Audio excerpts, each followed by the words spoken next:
A lot of the videos I make about The Walking Dead are all very positive. When I saw that most of the Walking Dead video essays on YouTube were all about the decline of the show and how it's not good anymore, I decided to make my own videos and focus on the positives and the future of this franchise.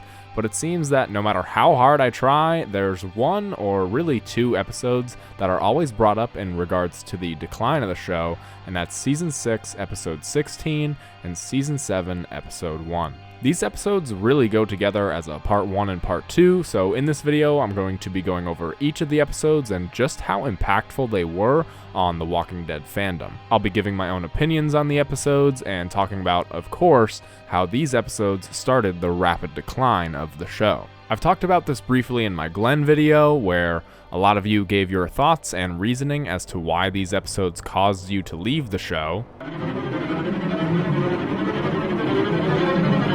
And then there's this guy. If you watch a lot of Walking Dead video essays, the odds are you've probably seen one that goes over these episodes and how a lot of people stopped watching after them, but I'm going to give you my insight as to why that actually was, and I think my opinions differ from the majority of people. But let's get into these episodes Last Day on Earth and The Day Will Come When You Won't Be, in a combined episode that I'm calling Something to Fear.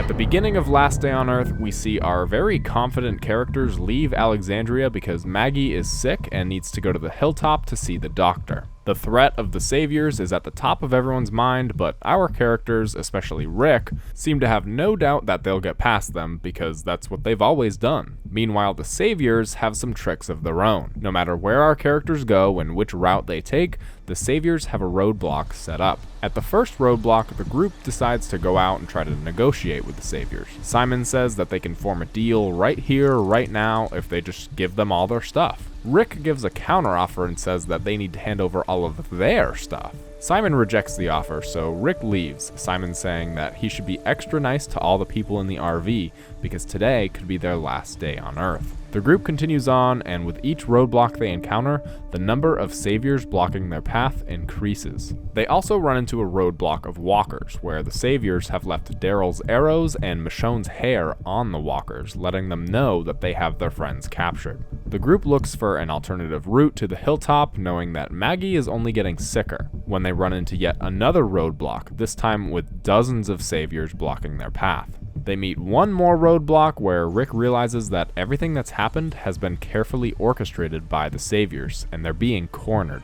Our group realizes that the Saviors are tracking the RV, so Eugene offers to stay in the RV and drive it to cause a distraction. They wait for the sun to set and head out on foot as Eugene stays with the RV. Abraham and Eugene share one last goodbye, and they head off in opposite directions. The group starts walking with Maggie, Carl now being the only one with all the confidence in the world, as the Saviors start whistling, leading them directly into a trap where they've been cornered by dozens of different Saviors. Sitting on the ground is a bloody and bruised Eugene. As a last effort, Rick tries to say that they can make a deal, but it's clearly past the point of no return. Simon commands that they all get down on their knees, and they really have no other option but to comply. Throughout the episode, we've been seeing flashes of light coming through what looks like a vent or cage without any context, but here we learn that it's actually Daryl, Glenn, Rosita, and Michonne who have been captured. They're brought out, Glenn distraught to see that Maggie is part of the lineup, and it's time to meet the man. Negan walks out of the RV, and he's not who the group expected, to say the least. He cracks a few jokes, but also lets them know that in a few minutes, one of them is no longer going to be alive. For one of them, this is their last day on Earth. Negan tells Rick that starting now, he works for him. He has no other option. Negan goes on to taunt everyone in the lineup, sizing up each and every one of them, introducing Lucille and telling them that he's going to beat the holy hell out of one of them. He goes up to Maggie, saying that he should just put her out of her misery, and Glenn jumps out of line. Negan says that if any of them tries to jump out of line, he will shut that shit down with no exceptions. He returns to trying to pick someone to kill, but he can't decide, so he starts a rendition of Eeny, Meeny, Miny, Mo. He goes around the lineup, each of them growing increasingly more frightened as he goes on. Negan stops and makes his decision, landing on none other than Abraham. Abe throws up a peace sign to Sasha, and Negan swings the bat. Abraham, in true Abe fashion, tells Negan to suck his nuts after the first bonk on the head. The group sits stunned and mortified as Negan continues smashing Abe's head. He flicks the bat and a splash of blood goes across Rick's face. Negan taunts Rosita with the bat, telling her to look at Lucille. Rosita refuses, and when Negan yells at her, Daryl gets up and punches Negan in the face with the arm that he got shot in what was a day earlier in-universe, but whatever. Negan tells them that he warned them if that happened again, he would shut it down with no exceptions. So, back to it. Negan turns and bashes Glenn's head, continuing to crack jokes at Glenn and the group's expense. Glenn manages to tell Maggie that he'll find her, and Negan continues smashing Glenn's head. The group all sits there, crying in the aftermath of their two dead friends. Rick finds the courage to speak up and tells Negan that he's gonna kill him. Maybe not today or tomorrow, but he's gonna do it. Negan takes Rick into the RV and drives off. Negan's upset because even after killing two of his friends, Rick still tries to retaliate. He tells Rick to think about what's happened and what can still happen. So Rick sits and thinks about it all. Negan stops the RV around a group of walkers and throws Rick's hatchet on the roof, telling him to go and get it while leaving him defenseless. He continues to think about his friends and what could happen to them if he doesn't listen to Negan. Rick gets to the top of the RV, seeing that he's been brought back to one of those roadblocks he encountered a few hours earlier. Rick lays on top of the RV, having a very vivid memory of everything that happened, but Negan grows impatient and wants the axe, so he starts shooting at the roof, forcing Rick to jump onto a walker hanging from the bridge. Negan kills the walkers below Rick, so that way Rick can get the hatchet and return to the RV. Rick does so and gives Negan the hatchet, and they drive back. Negan drags Rick out of the RV and tells him that he still didn't learn his lesson even after their little trip. He orders guns to be aimed at everyone's head and calls Carl over to him. He ties a belt over his arm and draws a line. Rick very sheepishly asks Negan not to do it, and Negan laughs, telling him that he's not the one who's going to chop off Carl's arm. Rick is. Rick offers up his own arm, but Negan declines. Negan starts a countdown, and Rick starts breaking down with each passing number. Carl tells him to just do it, and Rick raises the hatchet. Negan stops him because Rick is finally at the point that he wanted him to be at, emotionally and spiritually broken. Negan addresses the entire group and says that they all belong to him now before telling Dwight to take Daryl away. Negan tells them that he'll see them in a week, and he and the Saviors all leave. The group stays sitting, all of them broken and beaten. When they finally get up, Maggie goes over to Glenn's body, telling everybody that they need to go home and get ready to fight. They grab Glenn and Abraham's bodies as Rick thinks about the future that could have been. Walkers show up to eat the remains of Glenn and Abraham, and Rick drives away. Now, if you've seen these episodes, then you know this isn't exactly the order in which things happened, but to me, it absolutely should have been. In Last Day on Earth, the tone and the vibe of the episode was fantastic.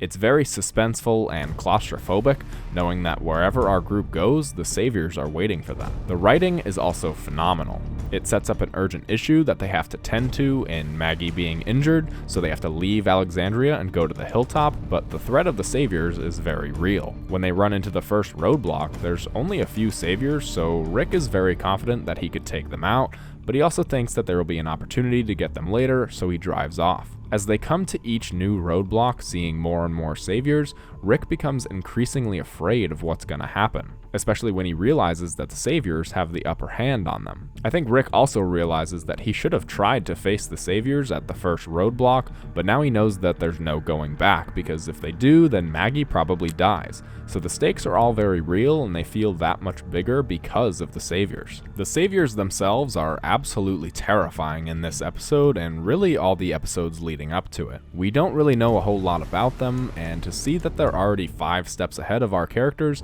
made them feel that much scarier. They're like the classic horror movie monster. The less you see of it, the scarier it actually is, because it allows your mind to think that it's far scarier than what's actually on screen. How did the Saviors know Rick's plan? How did they get everyone at each roadblock? Not knowing this answer makes the Saviors feel so smart, and that was definitely taken away in seasons 7 and 8. The Saviors in these episodes somehow knew exactly where Rick's group was at all times, and always seemed to be one step ahead of our characters. This is very similar to how you are online when you're not using a VPN. When you use Surfshark VPN, all of your data is encrypted, so if you're out in public or away from home, your data is safely being monitored by the VPN and blocking out any unwanted visitors watching your every move. I use Surfshark VPN to watch all kinds of different shows and movies that the regular United States streaming services just don't have. When I set my location to the United Kingdom, I can watch all seasons of The Walking Dead on Disney+,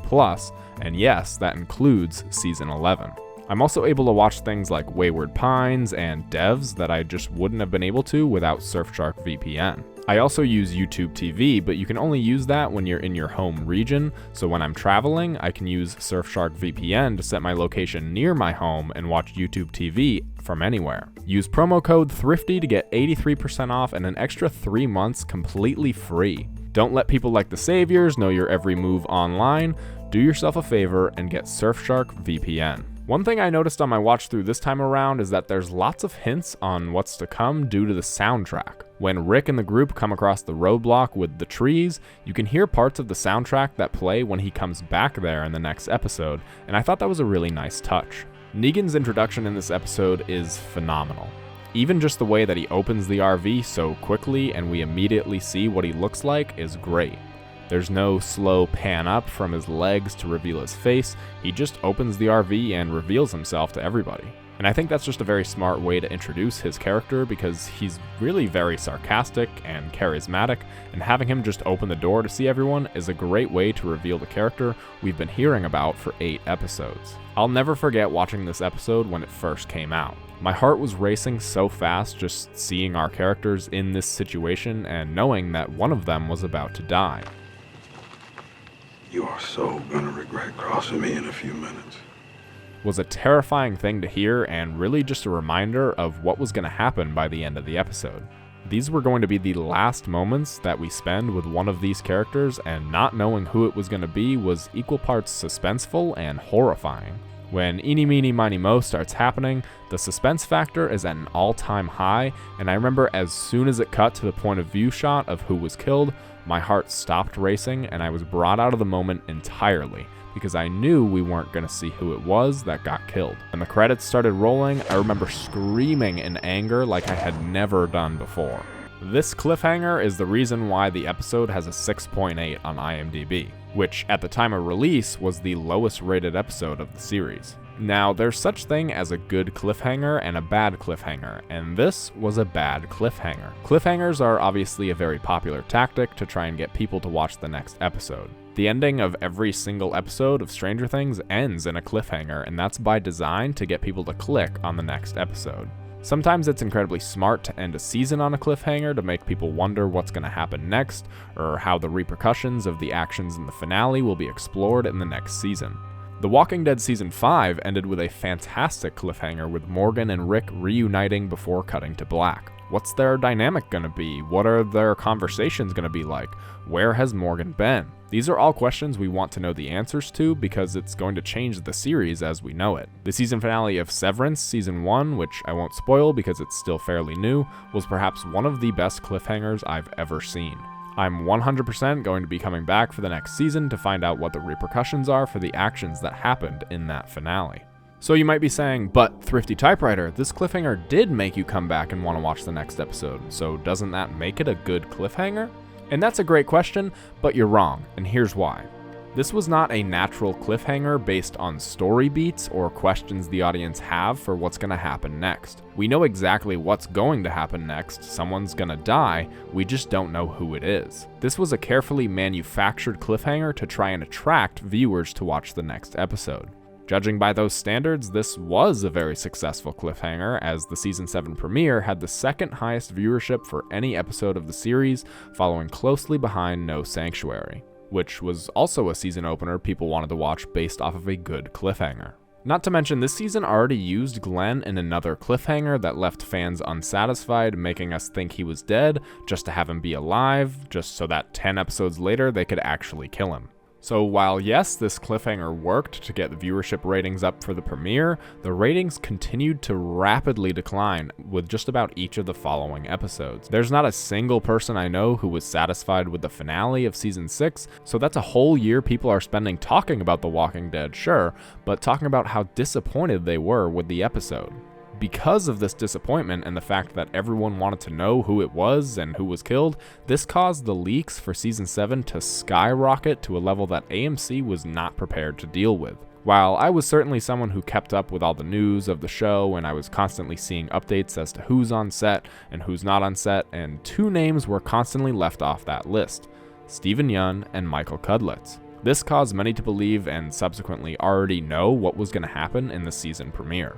It got so bad that on the Comic-Con trailer for Season 7, everyone was spoiling who was going to die in the comments because the news was just that widespread.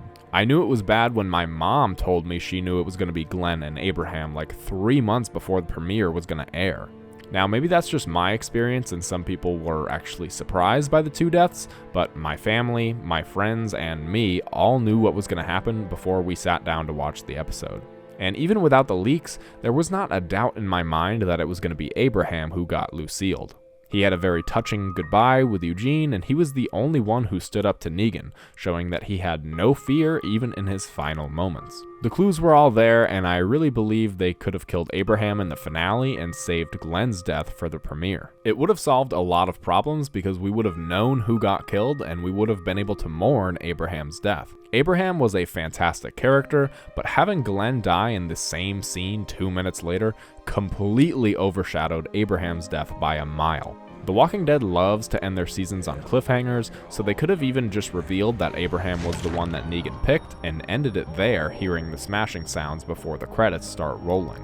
There would have been a lot of talk about if Abraham was misdirection and it's actually Glenn, or if it is Abraham, then it's going to be very sad to watch, or maybe even if Abraham's going to grab the bat and kill Negan first, who knows? But having both deaths happen only minutes apart didn't make it more shocking, it just made it all about Glenn leaving Abraham in the dust. I also find the structure of The Day Will Come When You Won't Be to be very strange. We open the episode after the deaths happen and have to go through even more suspense to find out who got killed through a flashback. Forcing Rick to go through the groups of walkers to get an axe to make a point really doesn't make a whole lot of sense to me, and if Negan wanted Rick to be submissive, then he put him in a ton of danger just to save him and bring him back to tell him to chop off Carl's arm. I think the whole RV trip could have been skipped entirely and just went right into Negan forcing Rick to chop off Carl's arm. The whole RV trip feels very much like a plot device just to create more tension so that way they could reveal the deaths through a flashback. Now, all that being said, I obviously have to tip my hat to Andrew Lincoln, Jeffrey Dean Morgan, and Lauren Cohen in this episode, because all of them did absolutely phenomenal work. Andrew Lincoln's acting when he's being forced to chop off Carl's arm is just so real and adds a level of emotion to that scene that wouldn't be there without that performance.